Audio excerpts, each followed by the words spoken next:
commence par l'exercice de tout le temps. J'aimerais que tu me montres ta Bible. La mienne, elle est là. Je ne suis pas exigeant pour moi-même. J'ai ma Bible qui est là.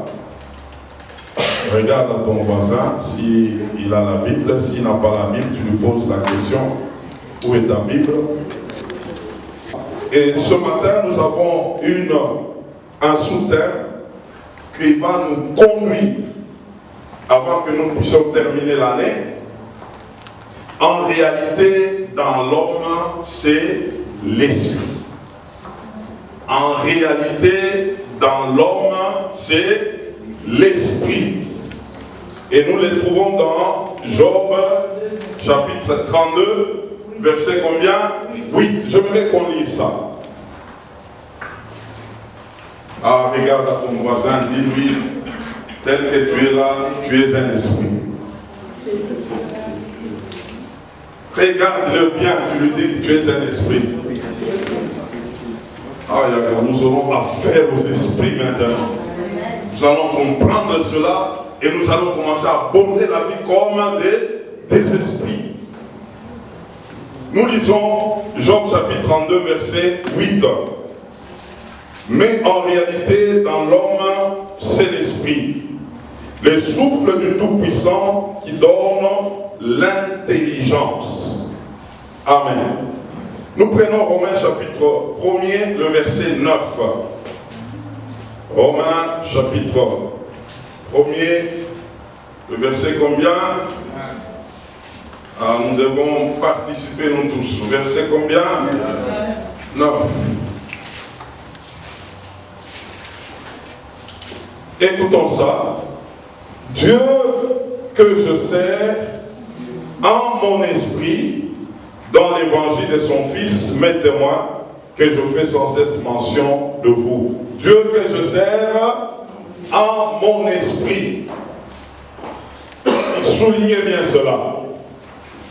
Nous allons dans 1 Corinthiens chapitre 13 verset 11. 1 Corinthiens chapitre combien? 13 verset combien? 11.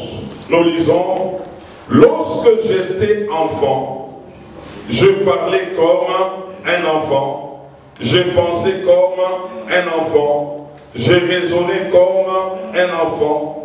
Lorsque je suis devenu homme, j'ai fait disparaître ce qui était de l'enfant. Alors nous allons comprendre ça ce matin. Romains chapitre 8, versets 15 à 17. Romains 8, 15 à 17. Nous lisons: et vous n'avez point reçu un esprit de servitude pour être encore dans la crainte, mais vous avez reçu un esprit d'adoption par lequel nous crions Abba, Père. L'Esprit lui-même rend témoignage à notre esprit que nous sommes enfants de Dieu. Or, si nous sommes enfants, nous sommes aussi héritiers. L'héritier de Dieu est co-héritier de Christ. Si toutefois nous souffrons avec lui, afin d'être glorifiés avec lui. Il y a un héritier ici. Amen. Galates chapitre 1, Galates chapitre 4 plutôt, versets 1 à 4. Galates chapitre 4, verset combien? 1 à 4. Écoutons ça. Or, aussi longtemps que l'héritier est enfant, je dis qu'il ne diffère en rien d'un esclave. Lorsqu'il soit, quoiqu'il soit le maître de tout, mais il est sous des tuteurs et des administrateurs jusqu'au temps marqué par le Père. Nous aussi, de la même manière, lorsque nous étions enfants, nous étions sous l'esclavage des rudiments du monde. Mais lorsque les temps ont été accomplis, Dieu a envoyé son Fils, né d'une femme, né sous la loi. Amen. Et nous avançons 2 Corinthiens chapitre 3, versets 14 à 17. 2 Corinthiens chapitre 3, versets 14 à 17. Vous comprenez pourquoi je vous demande de carnet? Parce que ça, là, tu ne peux pas le mémoriser, tous ces passages ici. Il faut que tu y travailles, il faut que tu travailles là-dedans. 2 Corinthiens 3, 14 à 17. Mais ils sont devenus durs d'entendement, car jusqu'à ce jour, le même voile demeure. Quand ils font la lecture de l'Ancien Testament, et ils ne s'élèvent pas, parce que c'est en Christ qu'il disparaît. Ça, jusqu'à ce jour, quand on lit Moïse, nous avons dit, c'est quoi? C'est la loi. Un voile est jeté sur leur cœur. 16. Mais lorsque les cœurs se convertissent au Seigneur, le voile est ôté. Or, le Seigneur, c'est l'Esprit. Et là où est l'Esprit du Seigneur, là est la liberté. Amen. Et enfin, nous prenons 1 Corinthiens 2, 10 à 12 et puis 15 à 16. 1 Corinthiens 2, versets 10 à 12 et puis 15 à 16. Nous disons: je vous exhorte, frères, par le nom de notre Seigneur Jésus-Christ, à tenir tous. C'est ça? Non. Je suis sur le premier chapitre, c'est le chapitre 2, n'est-ce pas? Nous disons: Dieu nous les a révélés par l'Esprit, car l'Esprit sonde tout, même les profondeurs de Dieu. Lequel des hommes, en effet, connaît les choses de l'homme, si ce n'est l'Esprit de l'homme qui est en lui? De même, personne ne connaît les choses de Dieu, si ce n'est l'Esprit de Dieu. Verset 12. Or, nous n'avons pas reçu l'Esprit du monde, mais l'Esprit qui vient de Dieu, afin que nous connaissions les choses que Dieu nous a données par sa grâce. Il y a des choses que Dieu t'avait déjà données. Ah, je crois que tu allais dire Amen. Amen. Mais que tu es appelé à découvrir. Tu es appelé à découvrir. 15 à 17. L'homme spirituel, au contraire, juge de tout, et il n'est lui-même jugé par personne. Car qui a connu la pensée du Seigneur pour l'instruire? Or, nous avons la pensée de Christ. Amen. J'ai dit 15 à combien? À 16. Amen. Dites à ton voisin, sois attentif maintenant.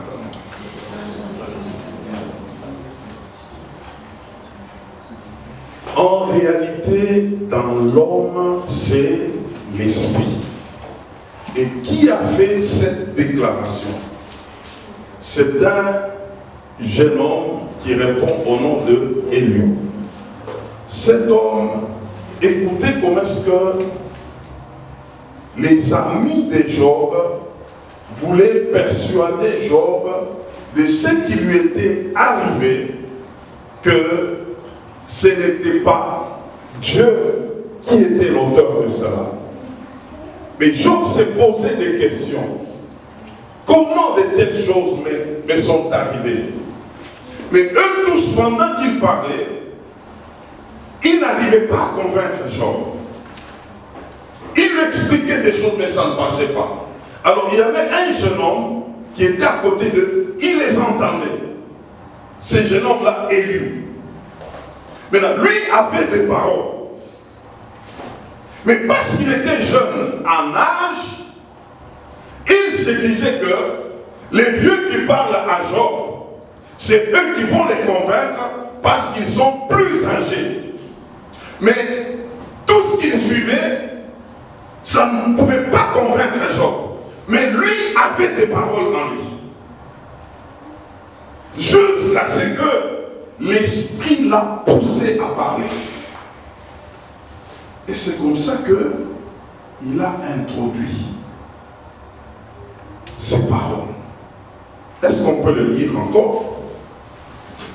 Job 32. Et nous allons ajouter aussi quelque chose. On peut commencer par 7 et nous terminons à 9. Vous allez comprendre un peu comment est-ce que ce jeune homme aborde l'affaire ici. Qu'est-ce qu'il dit au verset 7? Je disais en moi-même, les jours parleront, le grand nombre des années enseignera la sagesse. Et en réalité, il a trouvé que ce n'était pas ça. C'est comme ça qu'il donne maintenant au verset 8. Mais en réalité, dans l'homme, c'est l'esprit. Les souffles du Tout-Puissant qui donne l'intelligence. Écoutez le verset 8. Ce n'est pas l'âge qui procure la sagesse. Ce n'est pas la vieillesse qui rend capable de juger. Alors ça c'est très fort. Mes frères, comprenez que tel que nous sommes là, l'homme et le vrai, c'est ton esprit. L'esprit que nous avons, c'est lui l'homme principal. Ce n'est pas ce que nous présentons aujourd'hui comme étant le physique qui constitue notre homme en réalité. Ce n'est pas le nombre des années qui donnent la sagesse, qui donnent le savoir, mais nous devons savoir que c'est lui qui donne l'intelligence, la sagesse, les savoir-faire. C'est qui? C'est Dieu. Et il les communique à qui? Il les communique à l'homme esprit. Quelqu'un m'entend? Ah, vous n'avez pas encore bien compris. On va comprendre. On va bien comprendre ça. Alors, le constat de cet homme nous amène à comprendre quelque chose. C'est que l'âge, en réalité, ne peut pas se déterminer selon la dimension naturelle. C'est que quelqu'un peut dire, j'ai 50 ans, 60 ans, 70 ans, je suis devenu sage. La sagesse émane de l'Esprit de Dieu. C'est que l'homme, lorsqu'il croise l'Esprit de Dieu, cet homme entre dans la dimension où il peut être éclairé. Mais à quel niveau? Au niveau de son esprit.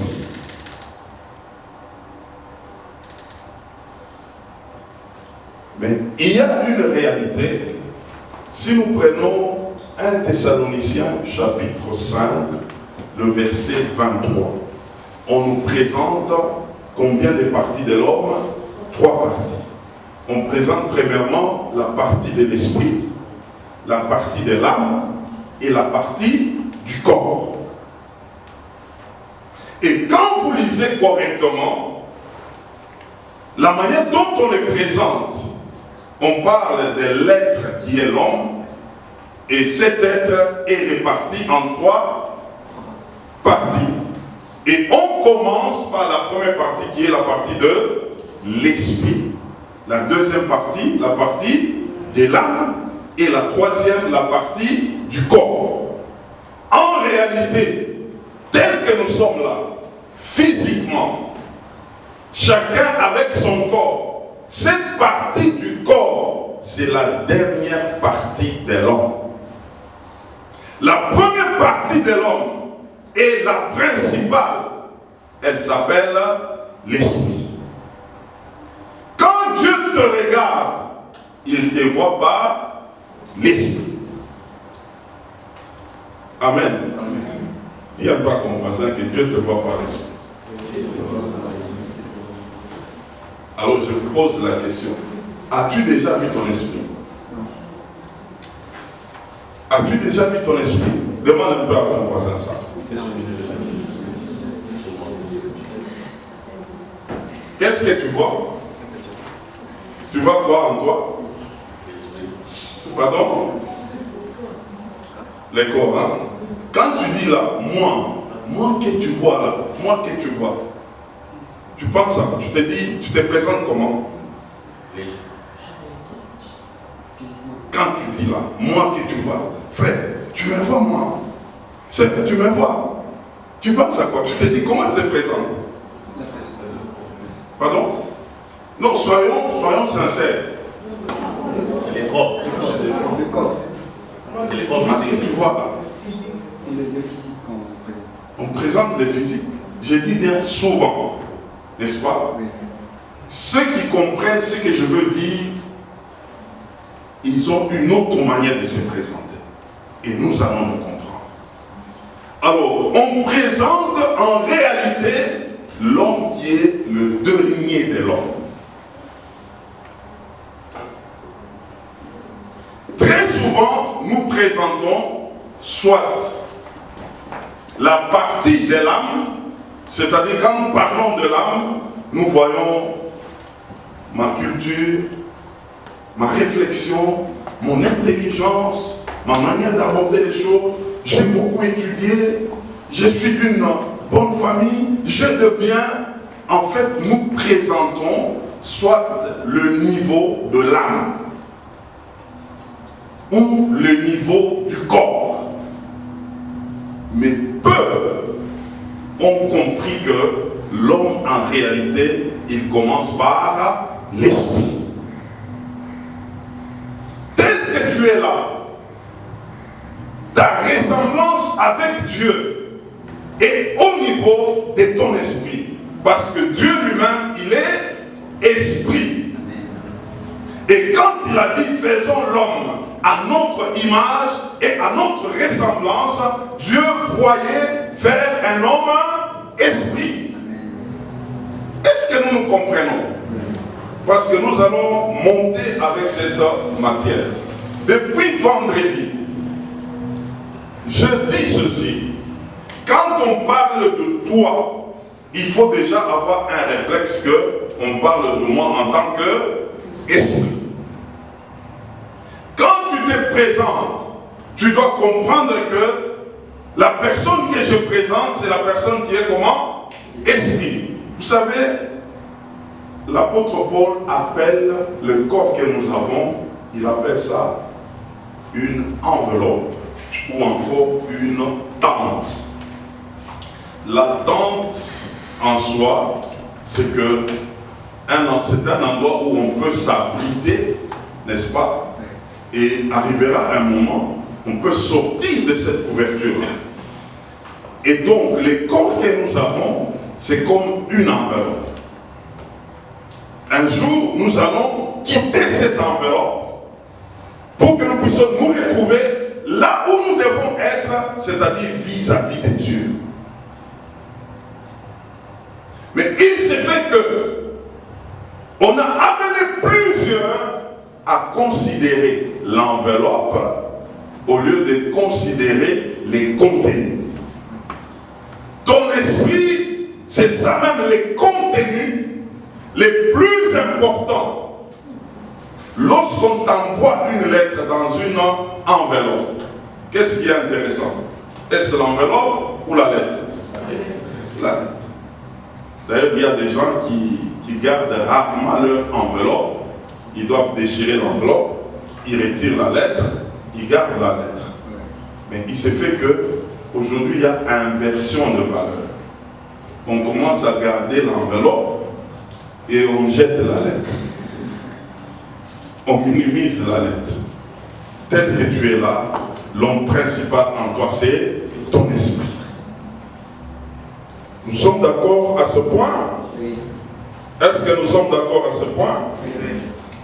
C'est comme ça que Paul dans Romains 1,9 dira, les dieux que je sers en mon esprit. Il veut nous amener à dire que quand il veut servir Dieu ou quand il sert Dieu, c'est son esprit qui est en train de faire quoi? De servir. On va bien se comprendre. Comment l'esprit le fait? C'est que l'esprit a les dessus sur l'âme et a les dessus sur les corps. C'est l'esprit qui donne les injonctions à l'âme et au corps de faire des choses pour le Seigneur. Nous comprenons là. Et maintenant, Paul est en train de dire dans 1 Corinthiens 13, verset 11. Il dit, lorsque j'étais enfant, j'ai parlé comme un enfant, j'ai pensé comme un enfant, j'ai raisonné comme un enfant. Mais quand je suis devenu un homme, je me suis débarrassé de tout ce qui était de l'enfant. Qui parle là? Pardon? Quand il dit quand il était un enfant, ça veut dire qu'il était tout petit comme ça? On commence à se comprendre. Il s'agit de son esprit. Lorsque son esprit était enfant, il parlait comme un enfant. Il raisonnait comme un enfant. Il pouvait faire des choses comme un enfant. Mais lorsque l'esprit a pris de l'âge, il a cessé tout ce qui était de l'enfant. Il a commencé à faire les choses qui étaient de l'homme adulte. Qu'est-ce que nous voulons dire ce matin, mes frères? C'est que tant que ton esprit ne va pas grandir, tu resteras un bébé. Tu resteras un enfant et il y a les sentiments de ton âme ou de ta chair qui passeront avant l'impulsion de ton esprit. Tant que ton esprit ne va pas se développer, les choses ne vont pas marcher avec toi dans la dimension dans laquelle Dieu t'attend. Dans Galates 4, chapitre 4, verset 1 à 4, Paul est en train de dire, lorsque l'héritier est un enfant, il n'est pas différent d'un esclave. Il s'agit de quel héritier? Parce que, je vous ai dit à l'introduction, comprenons, quand on parle de l'homme, on parle de qui? On parle de qui? De l'esprit. Cet homme qui doit hériter de Dieu, c'est quel homme? C'est l'homme esprit.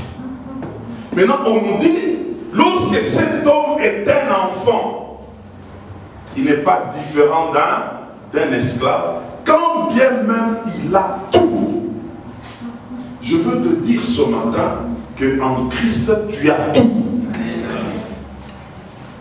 La question c'est que, est-ce que tu entres en possession de tout ce que tu as en Christ?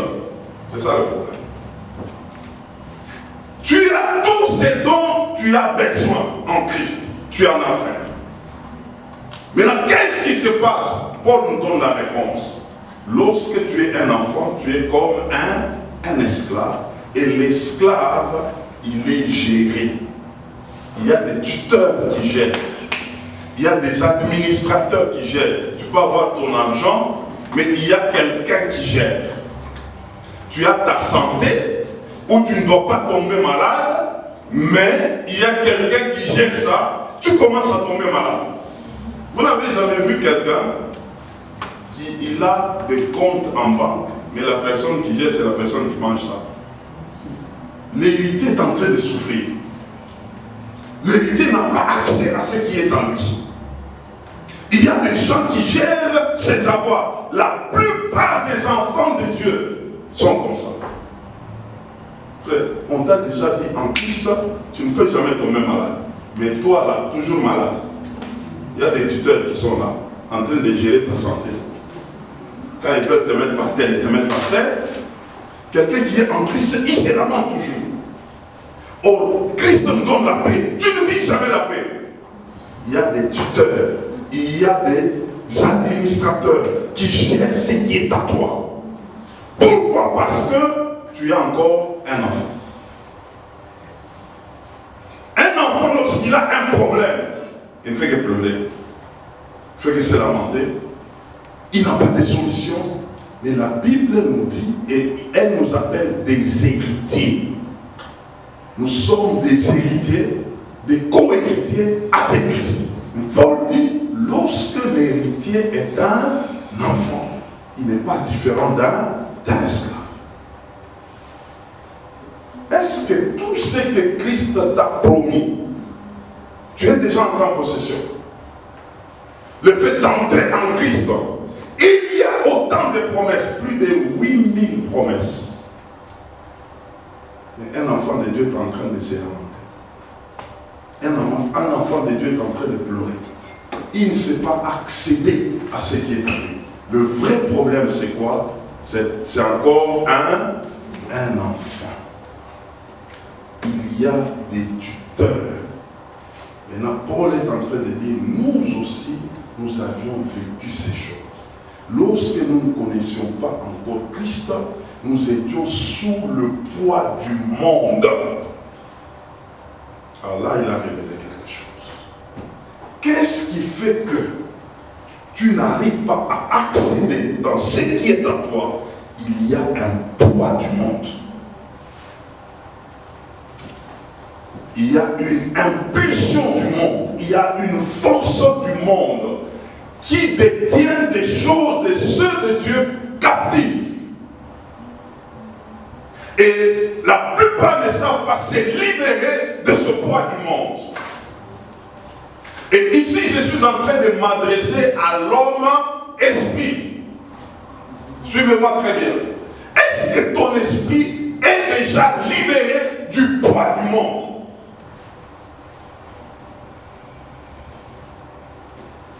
Est-ce que tu es libre spirituellement?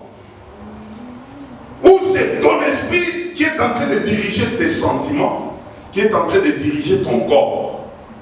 Ou c'est ton esprit qui est en train de diriger tes pensées, qui est en train de diriger ta réflexion, et tu es à ce niveau-là?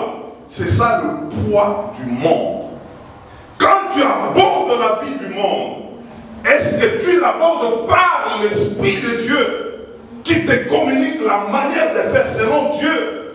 Est-ce que ton esprit est libre de suivre Dieu, de servir Dieu? C'est là le problème. C'est là le problème. La plupart des enfants de Dieu, leur esprit est encore petit, leur esprit est sous l'impulsion de l'esprit du monde. Alors ce matin, il faut que quelqu'un se libère. Il faut que quelqu'un se libère. Nous n'allons pas rester dans les slogans. Je suis enfant de Dieu. Mais tu ne vis pas la liberté d'un enfant de Dieu. Tu n'es pas libre de tes mouvements pour servir Dieu, pour te donner à Dieu. Tu n'es plus libre. Il suffit que quelque chose arrive. Vous savez, il y a des gens, dès que une fête du monde arrive, ils cessent d'abord de décréter. Je vous dis la vérité, vous allez le voir dans cette fête-là. C'est la fête avec laquelle nous prions. Il est là, il est emballé. L'impulsion du monde. Ton esprit n'est pas encore libéré. Il suffit, un événement arrive. Tout du chrétien disparaît. Tu n'es pas encore libéré. Mes frères, il faut que les choses t'arrivent pour que tu puisses l'évaluer. Oui. Sinon, quand nous venons, étant enfants de Dieu, nous pouvons croire que nous sommes des enfants de Dieu, nous prions, nous dansons, mais quand quelque chose arrive, c'est là qu'on peut comprendre que si l'impulsion du monde est déjà ôtée ou pas.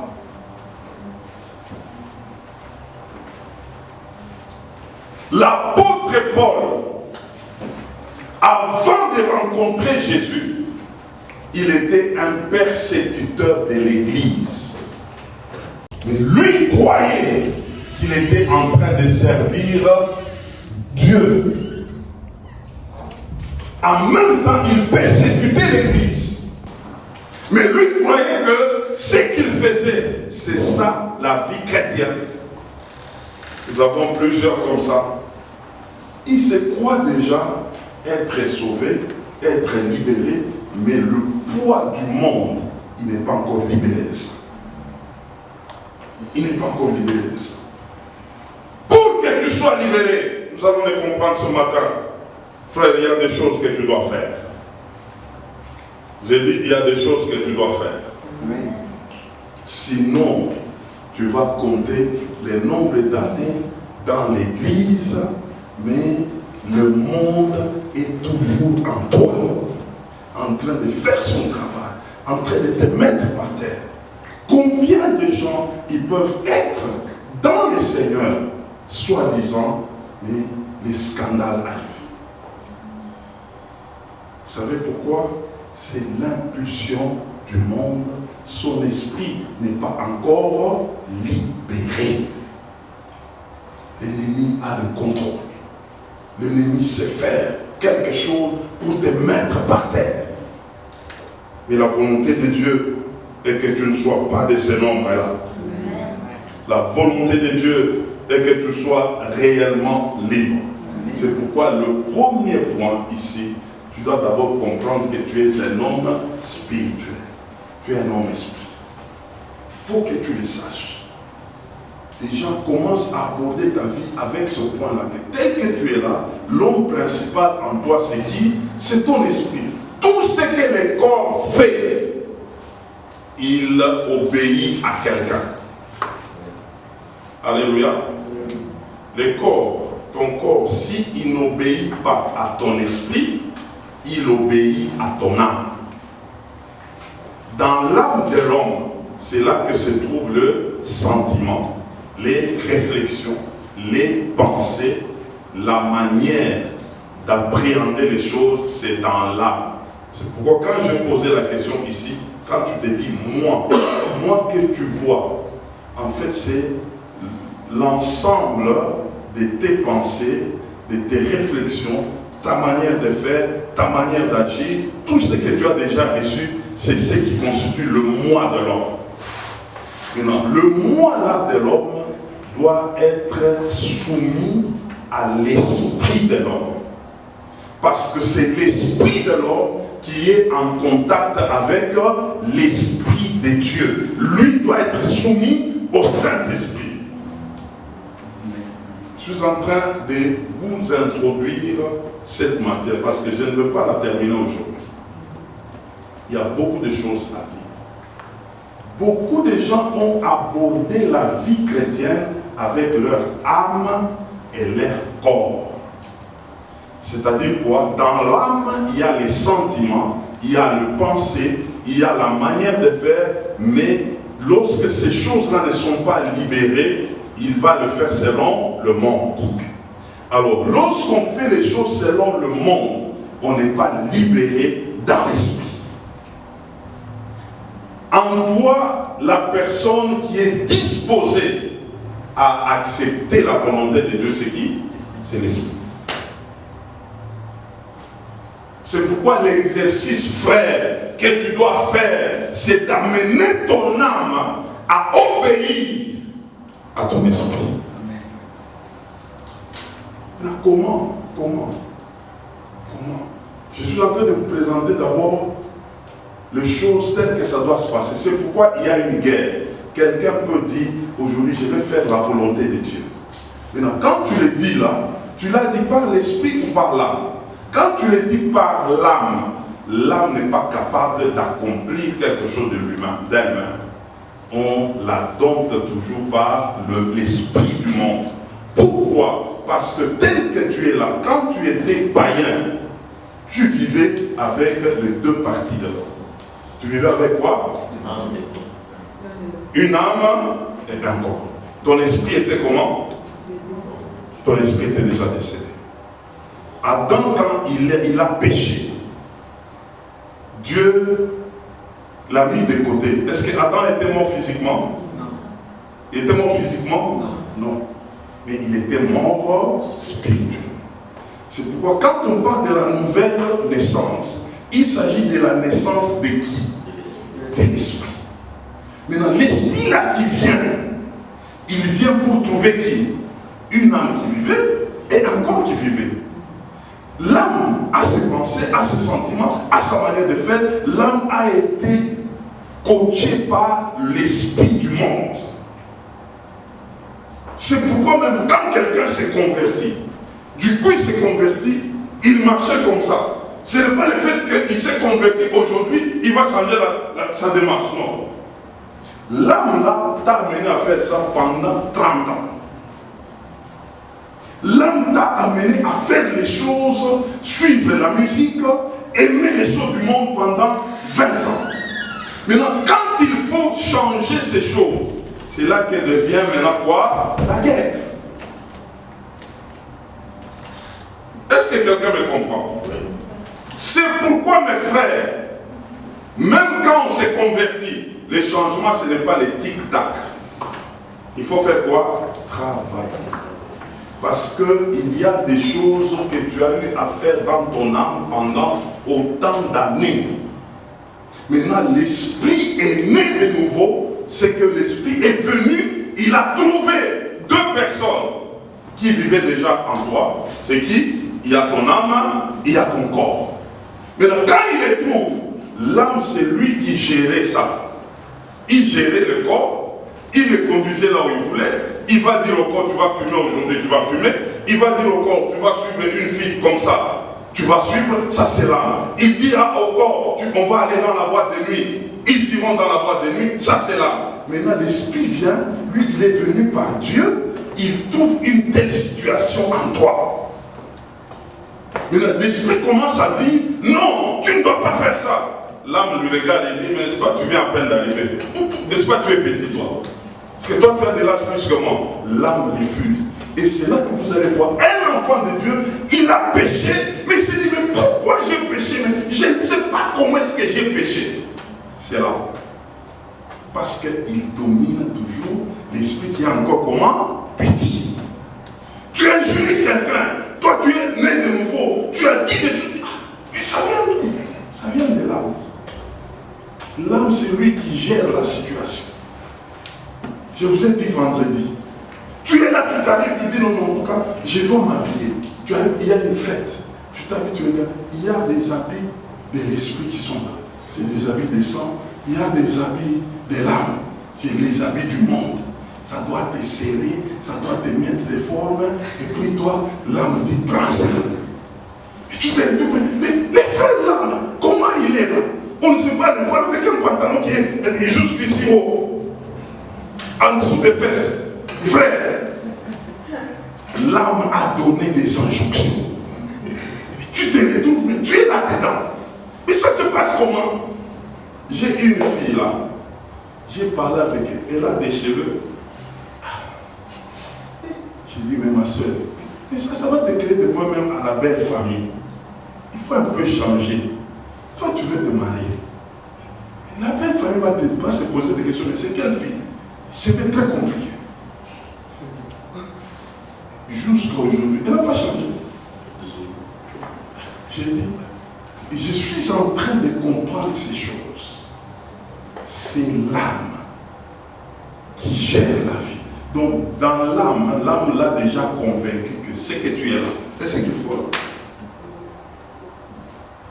Tu vois des danseuses là, des très compliquées là. À peu près, je dis, on va te refuser là-bas.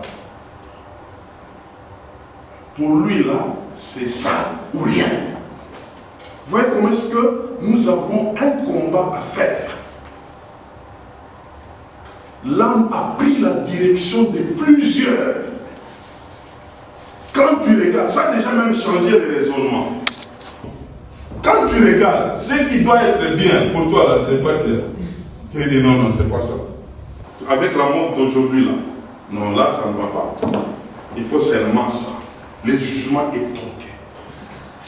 Qu'est-ce qu'il faut faire? C'est pourquoi, frère, je vous dis, je suis en train d'introduire.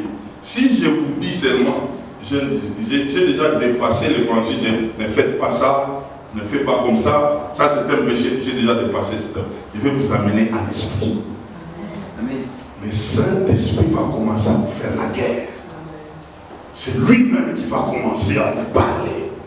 C'est de ça que Paul est en train de dire aux Corinthiens.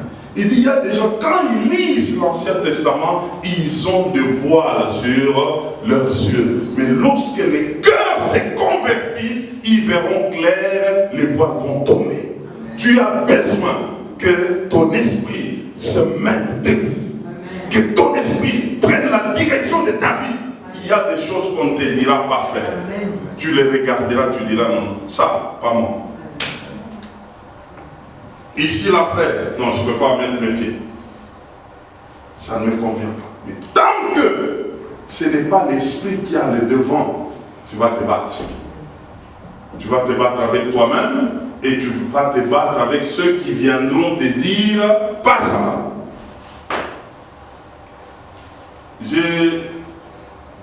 J'avais perdu beaucoup de gens dans mon ministère. C'est comme ça que le Saint-Esprit a commencé à m'enseigner pour dire il y a des gens qui sont déjà rebelles d'entendre. Si tu leur dis ça, non, il faut se révéler. Il faut seulement les amener au Saint-Esprit. Quand c'est le Saint-Esprit qui commence à te parler, ah, c'est très bien. C'est très bien. Là, il s'adresse à ton esprit. Je me rappelle, j'étais encore jeune quand je me rappelle de me convertir. 22 ans, 23 ans. Quand je fais une année là, j'ai commencé à évangéliser. J'aimais être en culotte quand j'étais païen. Parce que j'étais où je suis, j'étais pas beaucoup et ça me faisait la fierté. Je suis au pied et je suis même la poitrine. Je me mets des chaînettes. Je mets une chaînette en or. En fait, et je prends la chemise là, je ne la ferme pas. Je vais vous dire, et c'est comme ça que ça se passe. Quelqu'un qui met une chaînette en or, il ne va pas fermer la chemise ici. Il va ouvrir pour qu'on voit qu'il y a quoi? Il y a l'or. C'est comme ça que ça se passe. J'étais en ça. Je connais ce que j'ai dit. Et j'ai ouvert souvent les poitrines, qu'on voit ça. Et puis j'étais en culotte là. Quand je me suis converti, une semaine, un mois, je me donnais dans la prière. Un jour, j'entends une voix. Et cet esprit était libre. Il m'a appelé comment? Toi ou bien petit? Je ne sais pas. Je dis, mais toi, pourquoi tu montes ta petite poitrine là? J'ai sursauté. J'ai entendu une voix. Et tes petits pieds là. C'était d'une manière, je me regarde. Il n'y a personne qui était avec moi, mais j'ai entendu la voix, frère. J'ai arrêté. J'ai commencé, quand je me présente, je mettais des cravates. Je commence à marcher toujours quand j'ai fermé ici. Plus de kilos. Et si je viens à quelqu'un pour lui dire, frère, mettre la culotte c'est tel péché, il va m'écouter. Non, il ne va pas. Moi j'ai entendu. Je sais où mettre la culotte ou ne pas mettre la culotte. Parce que j'avais entendu. L'homme intérieur avait entendu. Tu as besoin que ton homme intérieur commence à entendre. Entendre ce que dit le Saint-Esprit. Il parle. Il te parle tous les jours ici. Il te parle. Il te parle. Quand on te dit là, non, mon frère, écoute ça. Lui, il t'a déjà parlé. Le Saint-Esprit parle. Mais nous sommes durs d'entendement. Pourquoi durs d'entendement? L'homme ancien qui est là, c'est lui qui est aux commandes des choses. C'est lui qui est aux commandes. L'homme ancien. Et avec les compliments d'aujourd'hui, quelqu'un, il est bien là. Il a déjà porté d'une manière terrible. On lui dit, ah, tu es bien habillé, tu es sexy. Hein? Quand tu regardes, c'est un compliment de l'âme. Ce n'est pas un compliment de l'esprit. Et ça fait que ton esprit n'est pas libéré. Tu as besoin d'être libéré en commençant par ton esprit. Amen. Comment? Parce que je ne vous dis pas seulement des problèmes, je dois vous donner des solutions. Comment se libérer? Comment libérer son esprit? La première des choses, mes frères, et j'aimerais que vous puissiez les savoir aujourd'hui, tout homme qui a besoin d'expérimenter la liberté, cet homme lui-même, il doit prendre conscience.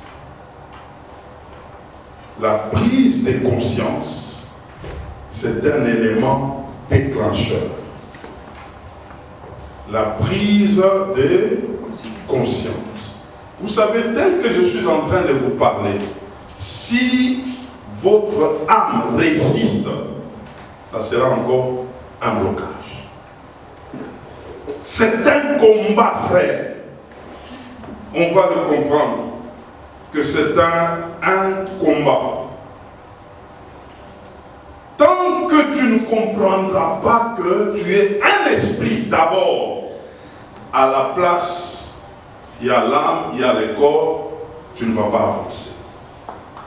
Il faut d'abord que ton esprit prenne conscience que c'est moi l'homme principal.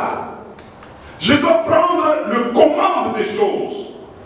Je dois diriger l'âme, les sentiments là, les réflexions selon le monde, les choses du monde. Je ne dois pas me laisser aller par ça. Ça, c'est une prise de conscience. Que en toi, tu as les trois parties. Qui a déjà pris la première place? Est-ce que ton esprit est libre d'amener ton corps, ton âme à une prière de jeûne, à une prière d'éveillé, à dire que aujourd'hui là, même si tu es fatigué, tu vas aller prier? Là, c'est quand l'esprit prend le contrôle. Il est conscient que je dois travailler mon éternité. Vous savez que ce que nous avons ici, la partie qui traite l'affaire de l'éternité, c'est ton esprit. Amen. Mais ton âme donc et ton corps peuvent te créer des problèmes. Parce qu'ils ne sont pas directement concernés dans l'affaire de l'éternité. Tel que tu es là, l'homme que Dieu traite avec, c'est l'esprit. Il veut que ton esprit soit à la hauteur. Quand Dieu te regarde, il regarde à ton esprit, mais il est à quel état? Est-ce qu'il entend Dieu? Il obéit à Dieu. Il fait ce que Dieu veut.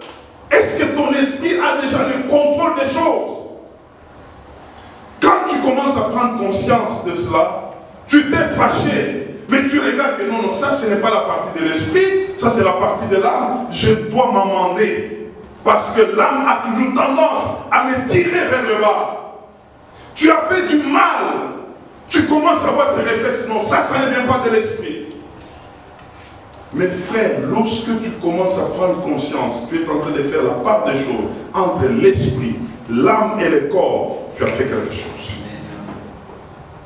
Il y a déjà une opération qui commence à se manifester en toi. Et donc, cette prise de conscience vient comment? Galates chapitre 5, verset 1. Il y a, j'aimerais qu'on lise ça.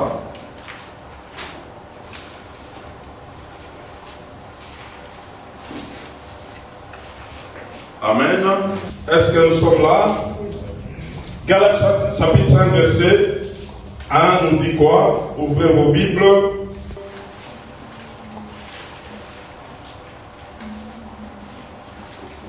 Ouvrez-le, nous allons lire. Écoutez ça. C'est pour la liberté que Christ vous a affranchi. Demeurez donc ferme et ne vous laissez pas mettre de nouveau sous les jougs de la servitude. Alléluia. Christ nous a libérés. Christ nous a affranchis. Jean chapitre 8, verset 32 nous dit, lorsque le Fils de l'homme vous libère, vous serez réellement libre, réellement affranchi. Il s'agit de quelle libération? C'est la libération de ton esprit. Ton esprit est appelé à vivre d'une manière comment? Libre par rapport aux caprices de ton âme, et aux caprices de ton corps. C'est d'abord ça le problème. La liberté là de ton esprit, c'est par rapport aux deux personnes là, ou les deux personnages là que tu as trouvés. Donc il ne doit plus vivre selon les sentiments de ton âme, selon les penchants de ton corps. L'esprit doit se sentir libre afin de répondre à la volonté de Dieu. C'est de ça qu'il s'agit. Parce qu'en réalité, quand tu étais païen, il était mort. Mais il revient à la vie, il trouve deux personnes qui sont en train de gérer ton être. Il trouve l'âme, et il trouve qui? Il trouve le corps. Mais maintenant, il doit se libérer de ces deux. Parce qu'en réalité, quand l'homme avait chuté, il avait chuté à cause de quoi? À cause de qui? Il y avait l'âme, il y avait le corps. Maintenant, quand il revient, il doit être libre par rapport aux deux là. Il ne doit plus les suivre. Il ne doit plus marcher selon eux. Et on nous a parlé deuxièmement de rester ferme et troisièmement de ne plus rentrer. J'aimerais vous dire, mes frères, quelqu'un qui cherche la liberté, il n'y a personne d'autre qui peut lui donner cette liberté-là, si ce n'est que lui-même, lorsqu'il se décide pour chercher ça. La liberté, ce n'est pas un voisin qui peut te donner ça. Ça doit venir de ta propre décision. Si tu ne prends pas une décision de dire, je dois faire la guerre à l'âme et au corps, frère, tu resteras en prison. Ça, c'est l'homme qui doit agir. Et comment faire la guerre à l'âme et au corps? Il faut la connaissance. Tu dois connaître et grandir dans la connaissance de Jésus-Christ. Je vous ai donné le passage, je vous donne 2 Pierre chapitre 3, verset 18. La Bible est en train de dire ceci: croissez dans la connaissance et dans la grâce. Croissez, grandissez dans la connaissance de Jésus-Christ. Plus tu connais Jésus-Christ, le système de pensée sera déjà affecté par cette connaissance. Et cette connaissance, c'est déjà ça qui mettra ton âme en guerre, qui va bousculer ton âme. Il y aura des choses que tu ne vas plus commencer à accepter à cause de la connaissance que tu as reçue. Si tu ne travailles pas la connaissance, tu seras ignorant dans les choses et ton âme va commencer à te dribbler, frère. Ça va commencer à te dribbler. Ça t'amène dans des trucs, tu te retrouves. Est-ce que ici c'est les chrétiens, ici c'est les païens, ça devient compliqué. C'est l'âme qui te dribble. Mais la connaissance va commencer à bloquer ton âme, à faire des choses qui ne sont pas de Dieu. Ça ne peut pas passer avec toi. Parce que tu as la connaissance. Et après cela, il nous faut la fermeté. Dans la fermeté, frère, nous devons garder le rythme et même nous exercer à ça. Vous savez, même la science le dit, lorsque tu as une connaissance, mais tu ne l'appliques pas souvent, tu peux la perdre. Il faut que tu demeures dans l'application. Tu travailles à ça, tu travailles à ça. Vous savez, c'est comme ça que la plupart des gens, ils étaient nés de nouveau, ils priaient, mais il n'a pas progressé. Pourquoi? Parce qu'il ne s'est pas appliqué. Et beaucoup de chrétiens sont à ce niveau-là. Ils ne s'appliquent plus. Ils ne s'exercent plus. Ça devient une vie chrétienne de dimanche. Ça devient une vie chrétienne de circonstances. Mais là où tu passes beaucoup de temps, il n'y a pas d'application. Un enfant de Dieu, s'il veut demeurer ferme, il doit continuer à appliquer ce qu'il a. Applique-toi dans la lecture, applique-toi dans la prière, applique-toi. Et ici, parce que nous parlons du domaine spirituel, ton esprit doit s'appliquer. L'application de ton esprit, c'est la prière. L'esprit a besoin d'appliquer. Il a besoin de rester en éveil, de travailler davantage. Et il va se retrouver, il va atteindre les niveaux de réflexes. Vous savez, mes frères, quand quelqu'un s'applique à quelque chose pendant longtemps, un danger peut arriver, c'est les réflexes qui vont parler.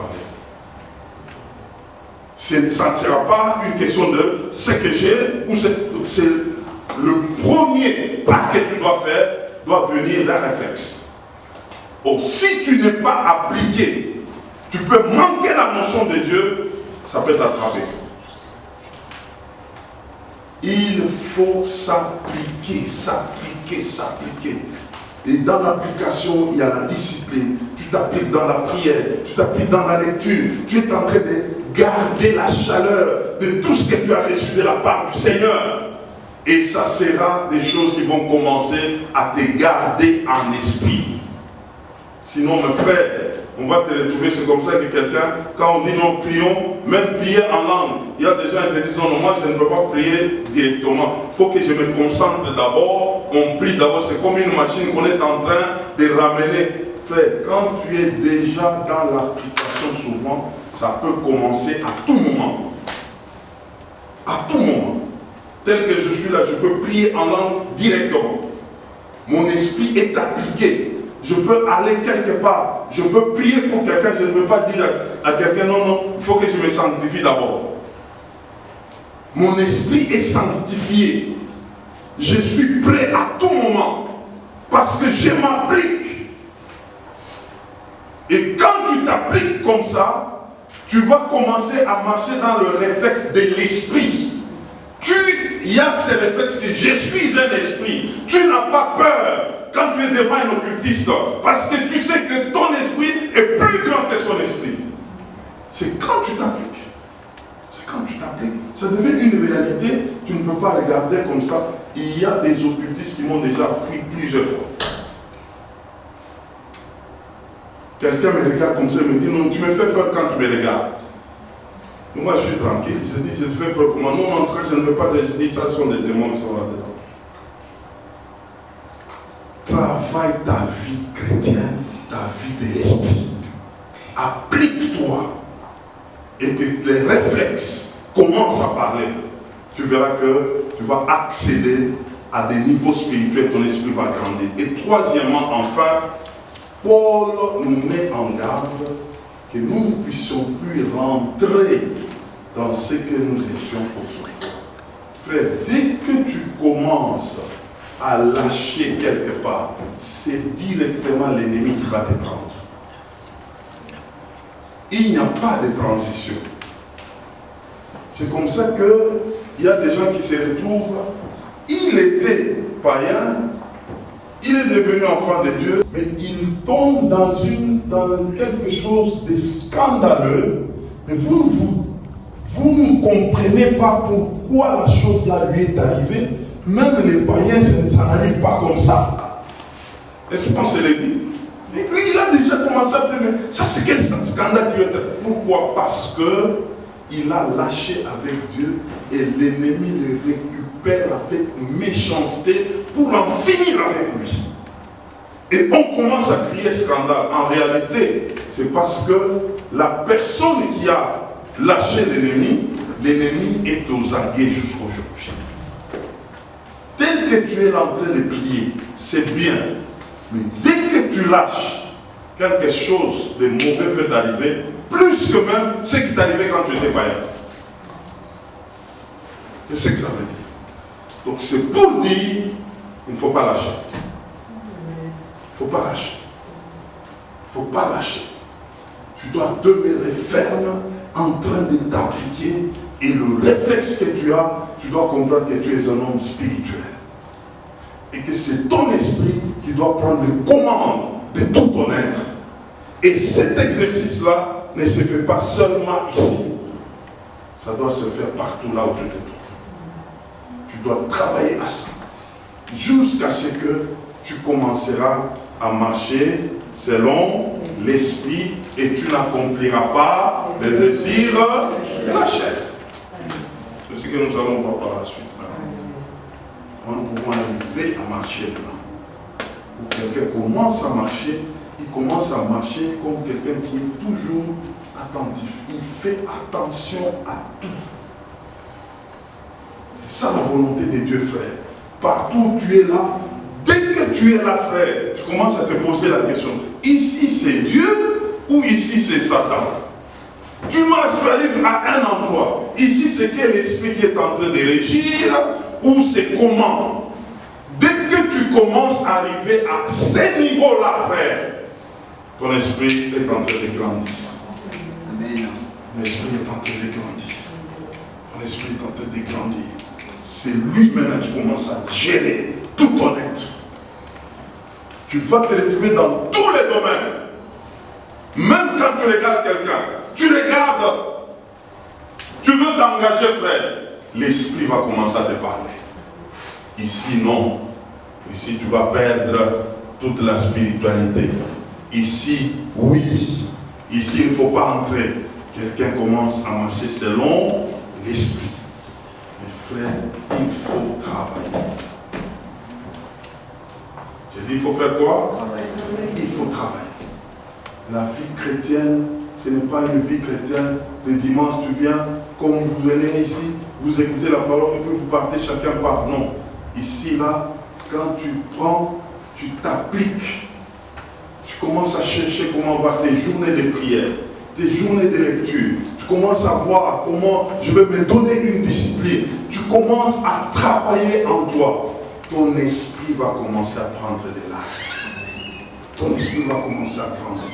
Et lorsqu'il se met à grandir, tu auras maintenant la loi de l'esprit.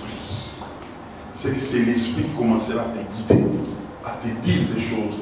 Et si nous tous, nous sommes habités par l'esprit et il nous dirige, nous n'allons plus commencer à nous dire, frère, ça, il ne faut pas faire, ça, non. La loi de l'esprit, c'est la même loi qui va nous diriger ensemble et nous allons avancer ensemble avec le Seigneur. Amen. Amen. Amen. Et ça, c'est la volonté de Dieu. Nous allons nous incliner.